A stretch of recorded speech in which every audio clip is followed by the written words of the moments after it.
Bonjour et bienvenue à tous. Merci de nous retrouver encore une fois sur les plateformes du média Igué.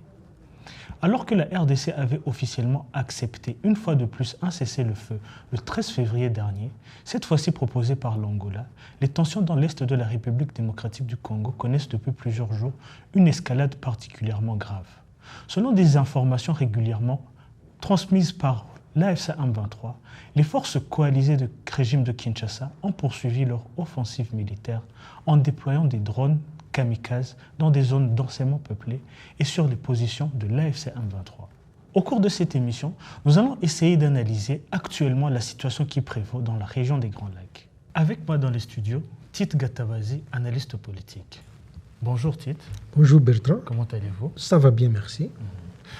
Tite, avec cette recrudescence des combats à l'est de la RDC, mais pouvez-vous nous expliquer encore une fois pourquoi et encore Kinshasa signe des cessez-le-feu pour ensuite bombarder plus violemment? On ne s'habitue pas, mais il y a un constat à faire. Hein? À la tête de la République démocratique du Congo se trouve un président, Félix Tshisekedi, qui a fait preuve de beaucoup d'insuffisance en termes de respect de sa parole. Je crois que lui-même ne se respecte même pas. En termes de respect des engagements donnés, signés, et en termes de crédibilité. Il n'est pas normal d'avoir un président de la République qui se contredit lui-même. On ne va même pas dire, il dit une chose le matin et son contraire le soir. Non. Chaque fois qu'il fait une apparition à la télévision, il faut bien regarder et suivre Tshisekedi quand il parle.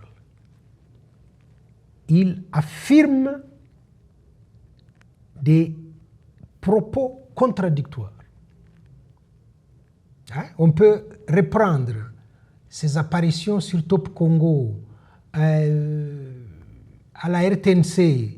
On le voit en abacos bleu en train de parler du M23, par exemple. Oui, nous avons reçu le M23 ici à Kinshasa à une époque où nous avions comme ministre de l'Intérieur Kankonde, et 2 minutes après, je ne sais pas comment ils sont arrivés à Kinshasa, soit c'est le ministre Gilbert Kankonde qui les a invités à mon insu, soit ils se sont invités eux-mêmes. Voilà la personne de Tshisekedi. On ne va pas reprendre tous ces manquements et ces renoncements depuis Genève, Nairobi, Kingakati. Les Congolais connaissent trop bien leur président. Mais parlant de ce sujet très exactement, il y a au moins une constance, au moins une. C'est que Tshisekedi veut la guerre, quel que soit le prix. On a beau aller à Doha, à Washington, à Luanda, Tshisekedi veut la guerre. Mais alors, Tite, si Tshisekedi veut la guerre, oui, pourquoi il accepte ces cessez-le-feu et pourquoi il signe ces accords de paix? Oui, il signe les accords parce qu'il veut gagner du temps.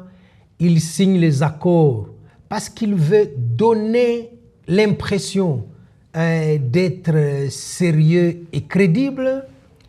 Il signe les accords parce que il y a beaucoup de pression sur lui et qu'il n'a pas d'alternative.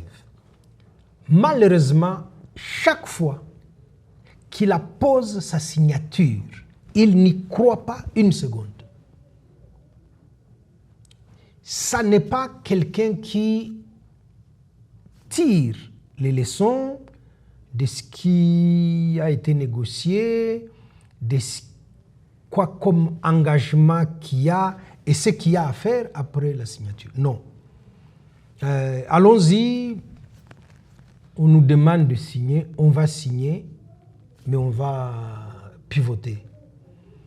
On a vu ça depuis que cette guerre a commencé. D'abord qu'il a invité lui-même le M23 à Kinshasa. Il les a fait poireauter pendant 14 mois.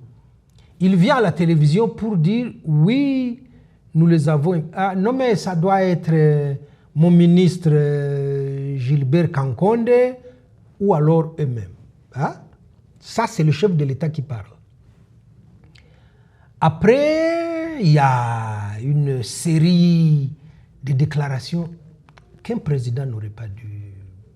Un président ne dit pas, quand il fait un discours sur l'état de la nation, devant le gouvernement, l'Assemblée nationale, le corps constitué, le corps diplomatique accrédité, que jamais de la vie, jamais il n'aura en face de lui, que ça, ce sera la ligne rouge à ne pas franchir. Quelque temps après, moi j'aime bien quand il y a à Mouyaya, on avait demandé porte-parole du gouvernement. Masolo Nini Bozo Betan à Doha. Hein? De quoi vous parlez à Doha? Parce que le chef de l'État nous a dit que jamais lui n'aura en face de lui l'AFC M23. Voilà le président qui déclare solennellement et qui après est obligé d'aller négocier.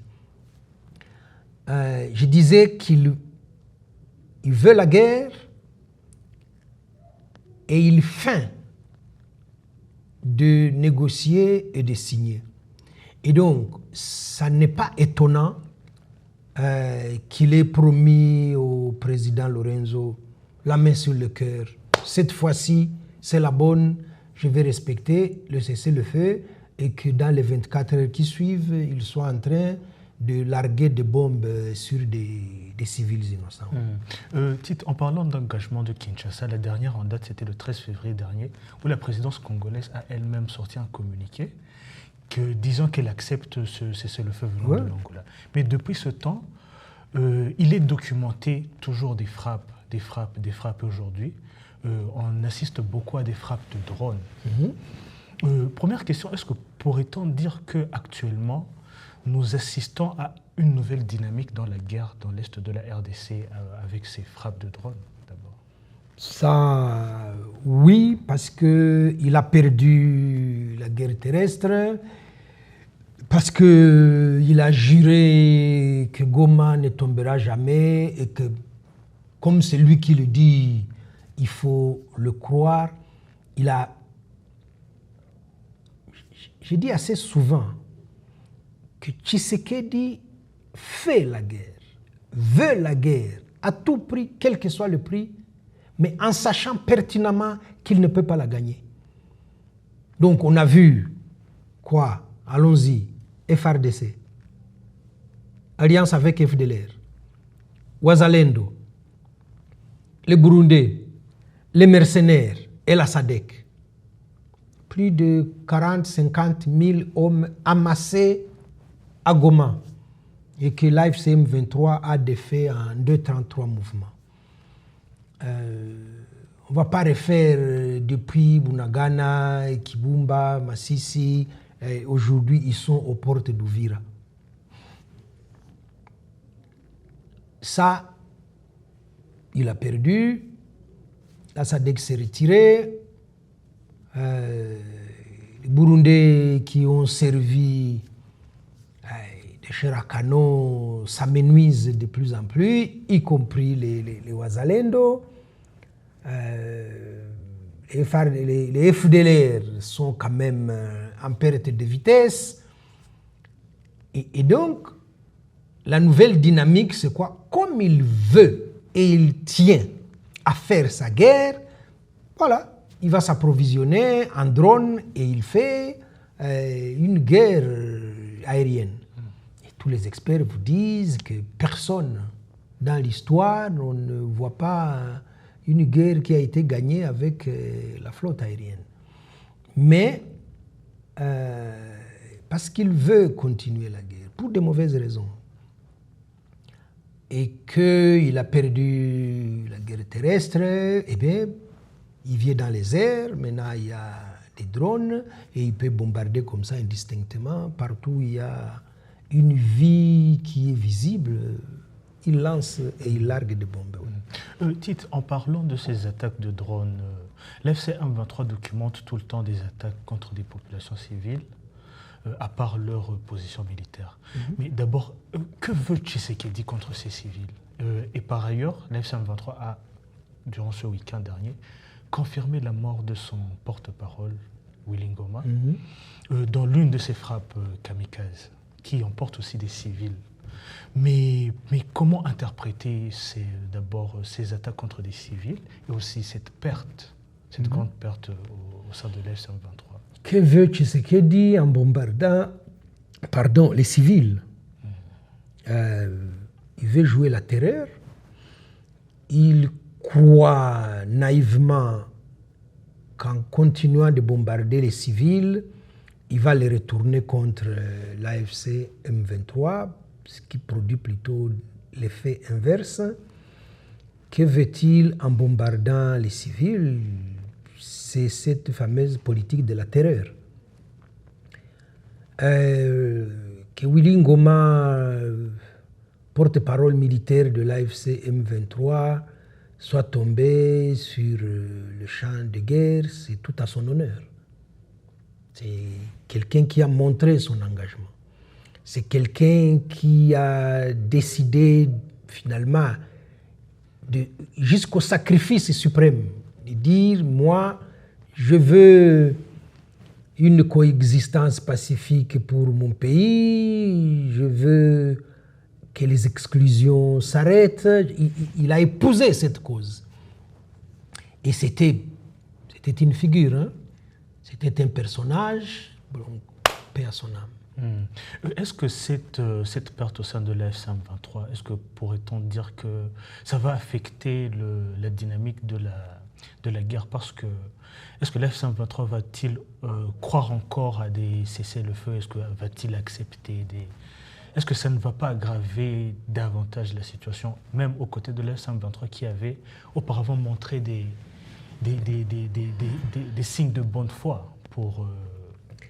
Il y a plutôt quelque chose de très intéressant dans les questions. L'AFC M23 documente les violations des cessez-le-feu.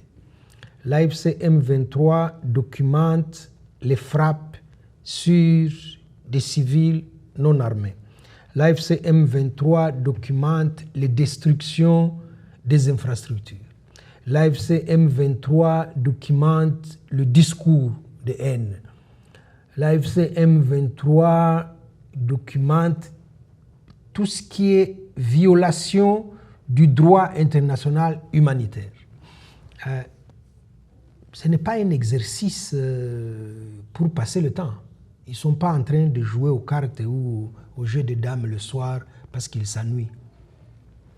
Je crois que cette documentation devra servir à mettre à la fois Tshisekedi comme président de la République et comme commandant suprême des armées face à ses responsabilités. Cette documentation atteste, preuve, fait à l'appui, que tel jour, à tel endroit, il s'est passé ceci. Et je crois que cette documentation est utilisée dans les grandes manœuvres de négociation, soit à Doha ou ailleurs. Cette documentation est présentée à tous les partenaires internationaux pour attester de la mauvaise foi de Tshisekedi. Et même au-delà, je crois que cette documentation pourrait servir de base juridique pour des actions judiciaires. Voilà. Tite, plusieurs experts pointent ces attaques comme des des violations des droits de l'homme ou bien notamment le sénateur Evode, il a qualifié ces attaques de crimes contre l'humanité ou crimes de guerre, étant donné que ces attaques surviennent alors qu'il y a un supposé cessez-le-feu qui est en place. Est-ce que c'est aussi votre analyse? Il y a crime de guerre quand on arrive justement à attester, à documenter et à prouver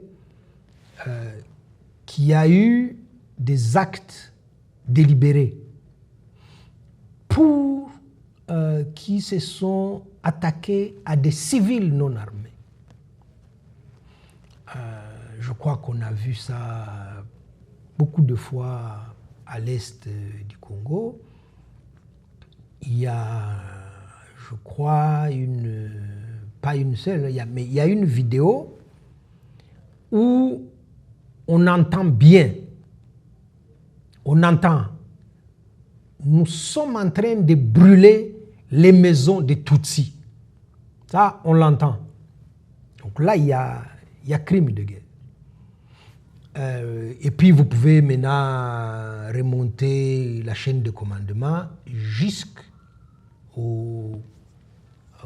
commandant suprême des armées. Tshisekedi serait mieux inspiré de regarder la jurisprudence de son ministre Jean-Pierre Bemba. Jean-Pierre Bemba a été à la CPI, pas qu'il sait prendre une arme pour tirer, pas que lui est allé faire du cannibalisme en Centrafrique, mais comme le plus haut responsable du MLC à cette époque. C'est pour ça qu'il est allé à La Haye. Donc, que Tshisekedi réfléchisse par deux fois. L'histoire va le rattraper. Tout ce que l'AFC M23 est en train de documenter sera, à un moment donné et en temps opportun, déposé devant les juridictions internationales et il en répondra. Mais il en répondra qualité, président de la République, chef suprême des armées. Et ça, il ne va pas y échapper. Et donc, oui, il y a crime de guerre parce qu'on a attaqué, on a bombardé des civils innocents, crime contre l'humanité parce que vous pouvez prendre le cas du blocus de Minembwe. C'est des civils, c'est la communauté Tutsi, ciblée comme telle, ça veut dire dont le seul crime est le faciès, et qui sont asphyxiés par l'ordre du sommet de l'État en connivence et en alliance avec le gouvernement et l'armée burundaise, revendiqué quand même par le porte-parole de l'armée burundaise. On ne peut pas faire mieux que ça. Donc, oui, il y a à l'est du Congo des crimes de guerre, des crimes contre l'humanité, et il y a une épuration ethnique, pas seulement à Minembwe. Il faut remonter aussi jusqu'à Ituri où les Hema font l'objet d'une épuration ethnique. Et tout ça, ce sera le premier responsable, oui, c'est le président de la République. Tite, vous parlez de Minembwe aussi, d'Ituri et des autres zones en conflit. Pouvez-vous nous dire la situation actuelle, notamment à Minembwe avec le blocus, et aussi vous pourriez nous dire la situation à Uvira actuellement et aussi dans ces autres régions qui sont aussi attaquées par d'autres groupes armés tels que les ADF et autres. Les ADF, ils sont plutôt à Beni. Uvira, vous avez les Maïmaï, groupe Yakutumba et ses dérivés. Vous avez des Burundais, même s'ils ont ouvert la frontière. Bon, c'est quand même un signe. Il va falloir qu'ils laissent les réfugiés rentrer chez eux. Uvira, Minembwe et ses environs sont des zones abandonnées par l'État congolais. Donc, depuis que l'AFC M23 s'est retiré d'Uvira, on a assisté à des massacres, on a assisté à des scènes macabres où on brûle des maisons. Ils ont brûlé les églises. Ils ont pris tout ce qui ressemble à un Tutsi au vu et au su de tout le monde. Et ça n'arrête pas. Donc quand il n'est pas en train de bombarder Massissi, on apprend qu'il est en train de bombarder Minembwe. Je crois que l'incident de Kisangani, c'est vraiment la base d'où partent ces drones. Et ces drones bombardent des zones densément peuplées. Et donc oui, la situation est celle-là. Ça n'a pas changé ni pour Minembwe, ni pour Uvira. La zone un peu plus bas, Sangue, Kamanyola, ils sont un peu à l'abri parce que la coalition gouvernementale se doute que c'est des positions de l'AFC M23 et donc ils ne s'aventurent pas de ce côté-là. Les gens sont en répit du côté de Kamanyola, mais un peu plus loin, proche d'Uvira, ils sont livrés à eux-mêmes. Mais Tite, nous avions entendu récemment parler d'un déploiement de la MONUSCO. Où en est-on? MONUSCO, c'est quoi? MONUSCO, c'est l'échec de la protection des civils à l'est du Congo. MONUSCO, c'est la prolifération des groupes armés au nez et à la barbe de la MONUSCO. MONUSCO, c'est la connivence et la complaisance avec les FDLR. MONUSCO, c'est l'échec des Nations Unies à l'est du Congo.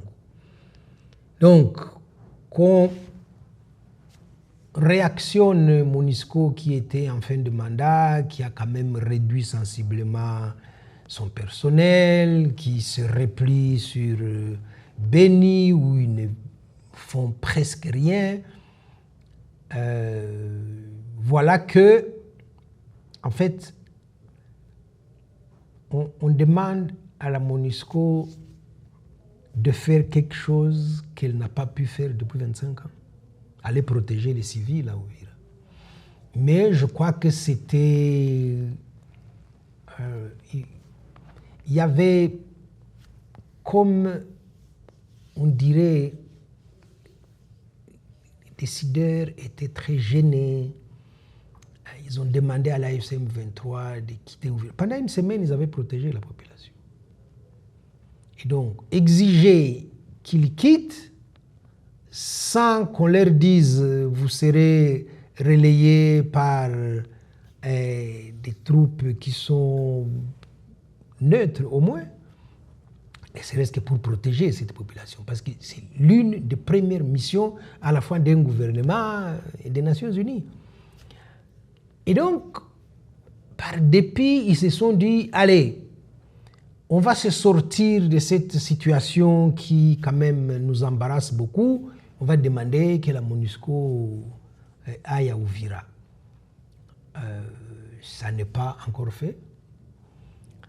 Ce n'est pas pour demain la veille, parce que je disais qu'ils ont réduit sensiblement leur personnel.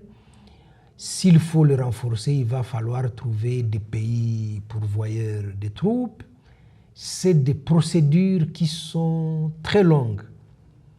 Il faut que ça passe à New York, il faut signer des conventions avec les États pourvoyeurs, il faut mettre ces gens en situation, il faut aller les déplacer, il faut les accueillir, il faut les installer avant de les déployer à Uvira. Vous déployez, on va dire, des casques bleus sur un terrain où vous avez des Wazalendo, où vous avez les Maïmaï, où vous avez les FARDC, où vous avez des mercenaires. Et et des Burundais qui sont en train de massacrer les Tutsis congolais. Ces gens qui sont en train de massacrer savent très bien que les casques bleus ne peuvent pas s'interposer. Ils ont un mandat assez flou d'observation et rapporter ce qu'ils auraient vu. Ils ne peuvent pas intervenir. Ils ont les mains liées, comme on dit quand on interprète le droit international. Ils arriveront à Uvira sous le mandat du chapitre 6 de la Charte des Nations Unies. Ça veut dire, même s'il a une arme, il ne peut l'utiliser qu'en cas de légitime défense. Si lui-même il est attaqué, pas les civils japonais. Vous pouvez massacrer autant que vous voulez. Lui, il a son petit carnet, il est en train de noter. Voilà, nous étions à Uvira et nous avons vu. Le soir, il envoie un rapport. Voilà, donc, ça ne sera vraiment pas pour protéger les civils qui sont à Uvira, mais je crois qu'on a trouvé une parade pour se sortir de ce malaise créé par l'exigence du retrait d'Uvira. Je pense pour ma part que c'est un mauvais précédent parce que ce n'est pas la première fois qu'on assiste à l'abandon des civils et que dans la foulée, ils sont massacrés. Quand vous suivez la situation à l'est du Congo, quand vous suivez ce qui se dit, ce qui s'écrit, il y a une lassitude et une accusation maintenant de plus en plus sur le silence de la communauté internationale, sur l'inaction de cette fameuse communauté internationale. Elle est où, elle fait quoi, elle nous a abandonnés. C'est ce qu'on lit. Et donc, le fait que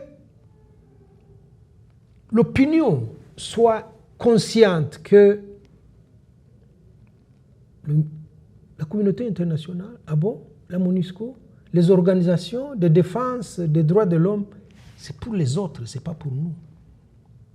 Ils seraient venus à Minembwe, ils se seraient indignés dans le Massissi, ils auraient condamné l'usage des mercenaires, ils n'accepteraient pas l'alliance avec les FDLR. Ils ne peuvent pas supporter ce discours de haine qui est véhiculé par le gouvernement congolais. Mais non, ils sont absents. Et ça se ressent dans les opinions publiques. Et donc il y a aussi ça, et ce n'est pas seulement Uvira, vous partez de l'Ituri, Ituri abandonné. Que dit, que fait la communauté internationale à Beni? Quand vous avez les ADF qui ont été désignés comme groupe terroriste, affiliés à Al-Qaïda, affiliés à... Ah non, on ne sait pas. Le gouvernement congolais ne nous a pas alertés. Non, on a vu Non, ils sont absents. Voilà. Il y a aussi ça qui rentre dans la réflexion qu'on doit mener sur la manière de protéger les populations. Et après, vous avez des mouvements qui naissent comme Twirwaneho, qui dit bien son nom. Vous avez le M23, qui naît des manquements du gouvernement congolais, des accords du 23 mars. Ça, c'est aussi quelque chose qui est brandi aux yeux de tous ces interlocuteurs et qui baisse le regard. On n'en serait pas là si, en 2009, le gouvernement congolais avait fait ce à quoi il s'était engagé. On parlait tout à l'heure de Tshisekedi qui signe et puis qui renvoie ça quasiment à la poubelle. Ça ne date pas d'aujourd'hui. le M23 a demandé combien de fois c'est qu'il y ait un dialogue. Ah non, non, non, non, on ne veut rien entendre. Et tout ça fait que Tshisekedi continue la guerre, il bombarde, il tue, il détruit, la communauté internationale portée disparue. Voilà la situation. Tite, parallèlement à cette offensive militaire que Tshisekedi entreprend à l'est de la RDC, il a récemment voulu rejouer la carte des sanctions contre le Rwanda.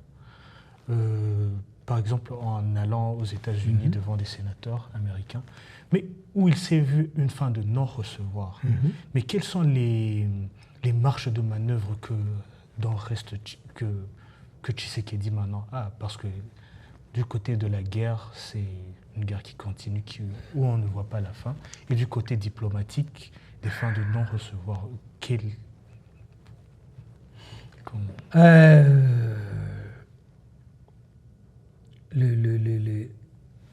L'échec sur les sanctions ne date pas de Washington. Tshisekedi a mobilisé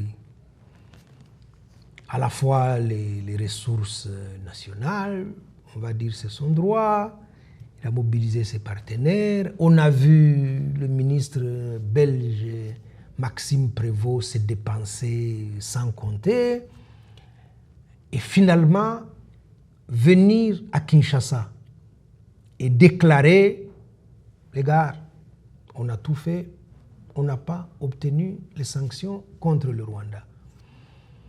Donc après l'échec en Europe, Tshisekedi ne se fatigue pas, il se transporte aux États-Unis où il mobilise des cabinets de lobby, dépense sans compter, croyant qu'il peut obtenir des sanctions contre le Rwanda. Il fut un temps où la question qui a été posée était quand même assez fondamentale. Dans l'absolu, si nous acceptons que le Rwanda soit sanctionné, soit par les États-Unis, l'Union européenne et tous ces pays-là, ces pays décrètent des sanctions contre le Rwanda. Est-ce que ces sanctions résolvent les problèmes qu'il y a au Congo? La réponse est non. Alors pourquoi vous courez après des sanctions? Vous avez un gros souci de corruption. Est-ce que les sanctions contre le Rwanda règlent la question de la corruption au Congo? Ah non, ce n'est pas ça. Vous avez des problèmes de détournement des fonds publics. Si nous sanctionnons le Rwanda, les détournements s'arrêtent. Non. Vous avez un discours de haine vis-à-vis des Tutsis congolais. Est-ce que les sanctions contre le Rwanda changent votre rhétorique? Non. Vous avez des institutions qui sont ce qu'elles sont, inopérantes, pas au profit du citoyen. Le Congolais n'a accès ni aux services sociaux, ni à l'eau, ni à l'électricité. Kinshasa est une poubelle. Si on sanctionnait le Rwanda, Kinshasa redevient non. Donc c'était, avouons-le, une très mauvaise idée. Mais pour revenir quand même à Washington, on a vu une charmante journaliste s'agiter beaucoup. Elle a accès à la Maison-Blanche, elle a accès au Congrès, et donc, elle a vraiment été poussée. Est-ce que vous allez sanctionner le Rwanda? Est-ce que vous allez sanctionner le Rwanda? Ça donne quoi comme leçon? Ça démontre d'abord que les sanctions étaient pas à l'ordre du jour, n'étaient pas justifiées. Mais ça montre vraiment que chez Tshisekedi, il y a des failles. on ne sait pas préparer des dossiers. On ne sait pas comment discuter avec des partenaires. Qu'est-ce qu'on leur dit? Qu'est-ce qu'on montre comme argument? Quels sont les intérêts qu'on défend? Qu'est-ce qu'on tire de la démarche? Quels sont les équilibres diplomatiques qu'il y a? Est-ce qu'il... Non, rien. Pour aller attaquer le Rwanda, le minimum, au moins, ce serait de se dire quels sont les arguments du Rwanda. Est-ce que le Rwanda peut nous contrer si nous demandons des sanctions contre lui? Ah oui, le Rwanda va parler d'un problème grave sur sa sécurité. Le Rwanda va nous mettre sous le nez l'idéologie génocidaire que nous irriguons à l'est du Congo. Le Rwanda va parler de l'alliance avec les FDLR. Ah, ces FDLR, c'est vraiment une épine dans le pied. Le Rwanda va rappeler que le gouvernement congolais ne respecte jamais ses engagements. Voilà les accords d'Addis Abeba, voilà ce qui a été signé à Bujumbura, voilà ce qui a été dit. Le Rwanda va finalement renvoyer cette mauvaise gouvernance sur le visage de la délégation congolaise. Qu'est-ce qu'on aura à leur opposer? Pas grand-chose. Mais allons-y. On finance, on fait une campagne médiatique, on voit les cabinets. Ce que Tshisekedi n'a pas compris, un cabinet de lobby n'a pas l'obligation des résultats. Non, non, non. Vous arrivez, on vous montre quelqu'un qui a accès aux sénateurs, qui a accès, on va dire, dans les grandes capitales, on parle des personnalités influentes qui sont dans les rouages de l'administration. Et donc, quand vous avez quelqu'un qui peut soit voir le président, soit accéder à l'un de ses conseillers les plus proches, on dit que ce cabinet a pignon sur rue. Et donc, eux, ce qu'ils font, c'est quoi? C'est pas de la magie. Ils écrivent. Nous avons été saisis par... et sur tel problème. Voulez-vous voir si vous avez ces informations auprès de vous? C'est tout. Vous lui mettez 5 millions de dollars sur le compte. Et donc, Tshisekedi a pensé naïvement que parce qu'il avait un carnet d'adresses à profusion, pas un carnet d'adresses, un carnet de chèques, j'allais dire, il peut obtenir ce que lui il veut. Eh bien, on a vu qu'à Bruxelles, il n'a rien obtenu. On vient de voir qu'à Washington, il n'a rien obtenu. Et donc, la deuxième question, c'est est-ce qu'il y a une remise en cause liée à ces échecs-là? On a mobilisé le gouvernement belge qui a fait la tournée des États membres de l'Union européenne. 0 pointé. On a dépensé des millions de dollars à Washington. On n'a pas obtenu. Est-ce qu'on revient à Kinshasa pour dire ça n'a pas marché, on change de fusil d'épaule? Non. Je crois qu'il y a, comme le déni, il y a du ressentiment, on ne réfléchit pas, il y a de la précipitation. Et je crains que, autour de Tshisekedi, les gens aient perçu sa fixation sur le Rwanda et sur le président Kagame. Et donc, tout ce qu'on vient lui dire, c'est vraiment pour le caresser dans le sens du poil. J'ai un contact à tel endroit, dans tel journal, on va écrire du mal sur le président Kagame. Mais ça va nous coûter tant. prenez l'argent, allez-y. J'ai des contacts avec un grand cabinet à Washington. Prenez l'argent, allez-y. Dans cette course vers l'inconnu, on a fait croire à Tshisekedi qu'il aura une audience avec le président Trump. Ah ben, jusqu'à aujourd'hui, on attend. Mais l'argent est déjà parti. Il n'y a pas eu d'audience. Donc voilà, en gros, c'est un peu ça. Ça manque de lucidité, ça manque de réflexion, ça manque on ne tire pas les leçons des échecs qui s'accumulent quand même. Et on reste là comme ça, hein, comme dans un tunnel où on ne sait pas où on va, qu'est-ce qu'on fait, avec qui on est.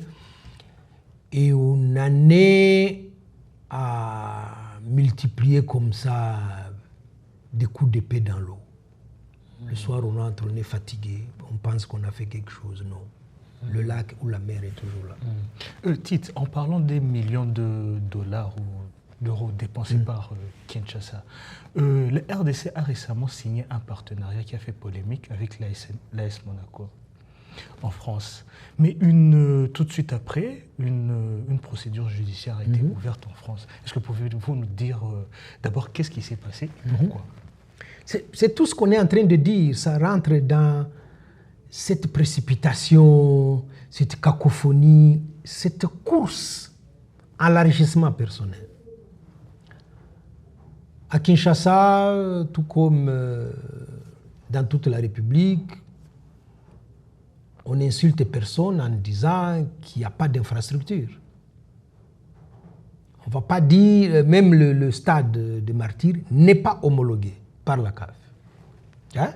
Le plus grand stade du pays, il n'est pas homologué. Vous pouvez vous imaginer dans quel état se trouvent les équipes, les encadrements de ces équipes, le ministère des Sports et tout ce qui touche au sport dans le pays. Mais on est jaloux de voir le succès de Visit Rwanda. Vous regardez la Ligue anglaise, Arsenal, Visit Rwanda. Vous regardez les matchs du PSG, hein? Le Parc des Princes, c'est Visit Rwanda. Les maillots, c'est Visit Rwanda. Vous allez en Allemagne, Visit Rwanda. Ah bon. Nous aussi, on ne va pas dire Visit Congo parce qu'on va, mais on veut qu'une équipe de Ligue 1 arbore le maillot avec estampillé RDC. Allez, on va trouver RDC, cœur de l'Afrique. Ce dossier n'est pas préparé. Et ce partenariat qu'on présente comme qui va participer au rayonnement de la République démocratique du Congo. Qu'est-ce que vous mettez dans ce rayonnement? Vous n'avez pas d'infrastructure. Vous n'avez pas de circuit touristique. Vos routes sont dans un état calamiteux. Vous avez une corruption qui siffle à tous les étages. Qu'est-ce que le gouvernement congolais présente à l'international pour dire « Venez chez nous, venez nous rendre visite et voyez ce que nous vous présentons ». Le Rwanda a préparé ces dossiers. Le Rwanda a d'abord investi dans l'hôtellerie. Le Rwanda a investi dans ses parcs nationaux. Le Rwanda a construit des routes. Le Rwanda a des infrastructures. Nous avons le stade Pelé à Kigali. Ça n'est pas le premier stade. Il y a le stade Mahoro et vous avez à Nyamirambo le stade Pelé, que le président de la FIFA est venu inaugurer. Quand vous avez tout ça, je parle des hôtels, la qualité des routes au Rwanda, on ne fait plus de crevaisons de pneus quand on roule et qu'on va en province. vous avez ce que vous pouvez présenter. Et maintenant, vous réfléchissez au concept Visite Rwanda. On va attirer des touristes. Le secteur du football attire du monde.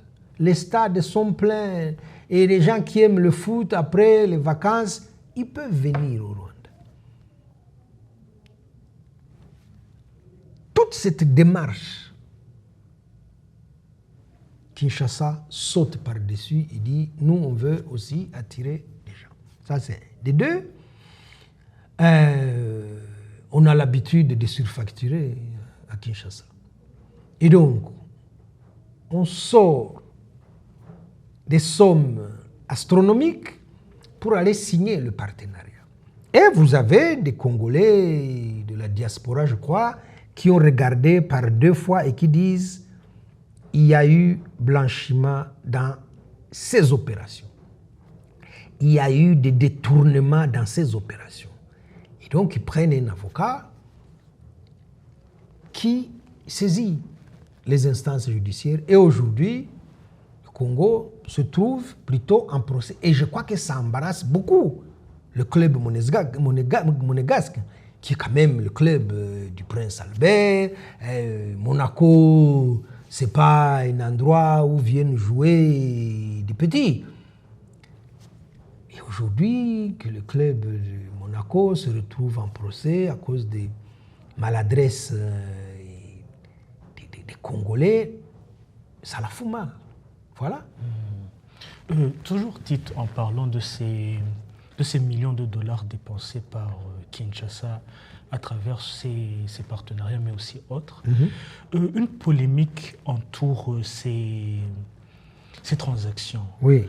Des services en République démocratique du Congo qui ne fonctionnent pas bien. On parle des habitants qui n'ont pas accès peut-être à des services essentiels, des infrastructures mal entretenues, des sommes astronomiques payées aux députés et sénateurs, alors que le pays est toujours classé parmi les 10 premiers pauvres. Mais alors, que pouvez-vous nous dire sur l'état actuel dans le pays, au Congo, avec tous ces millions dépensés dans des...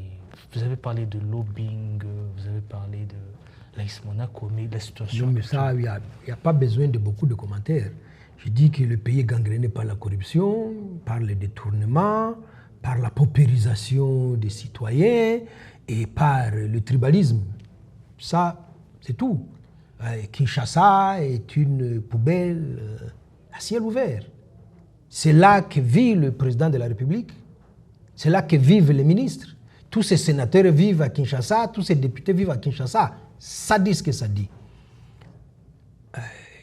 Le pays manque de tout. Manque de tout. C'est curieux que en République démocratique du Congo, la SNEL, qui est supposée vous fournir du courant, et la régie des eaux, vous envoie une facture à la fin du mois et pourtant vous n'avez pas consommé ni 1 litre d'eau, ni 10 watts d'électricité. C'est ça la situation dans le pays. Quand je dis qu'il y a Ituri abandonné, Minembwe abandonné, il n'y a pas que ces contrées-là. Vous avez juste la partie Kinshasa, où sont ces institutions occupées à s'enrichir personnellement et pas à servir le peuple congolais. C'est ça. Donc le tableau, il n'est pas sombre, le tableau, il est noir. Hein?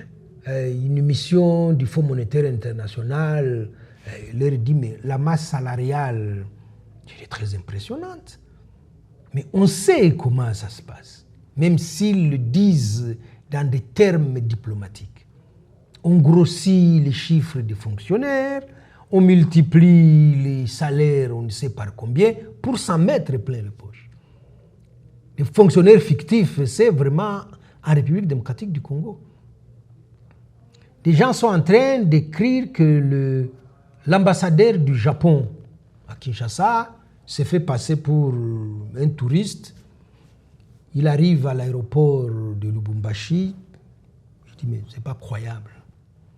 Ce n'est pas croyable dans un pays comme la République démocratique du Congo. Mais on peut multiplier les exemples.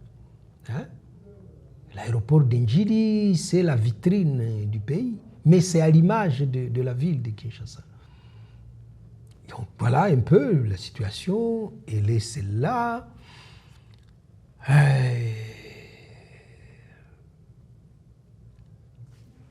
Vous voyez, il y a un document qu'il faut garder pour la postérité et pour le régime de Tshisekedi.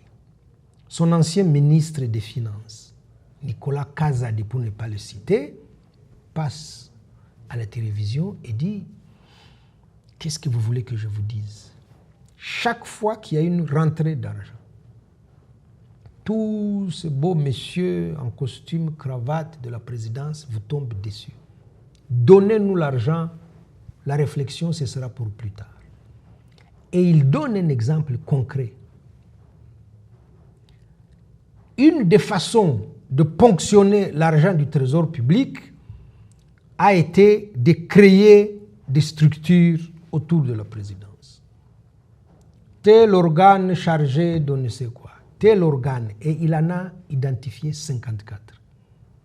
Ça n'est pas budgétisé, mais donner l'argent. Ça veut dire que c'est de l'argent pour tel projet, tel autre projet. C'est ces financements-là qu'on connaît de la Banque mondiale que vous devrez payer. C'est le FMI. Quand l'argent arrive, une des façons de s'approprier cet argent, c'est de créer des structures. Vous devez payer les locaux. Vous devez payer les équipements, les ordinateurs, les chaises, les bureaux et tout ça. Ils ont des salaires très élevés. Ils ont des frais d'émission. Ils sont tout le temps partis à l'étranger. On ne sait pas ce qu'ils vont faire, mais ils vont partir. C'est des billets d'avion, c'est des chambres d'hôtel, et ils vont faire du shopping. Voilà comment on dilapide l'argent en République démocratique du Congo.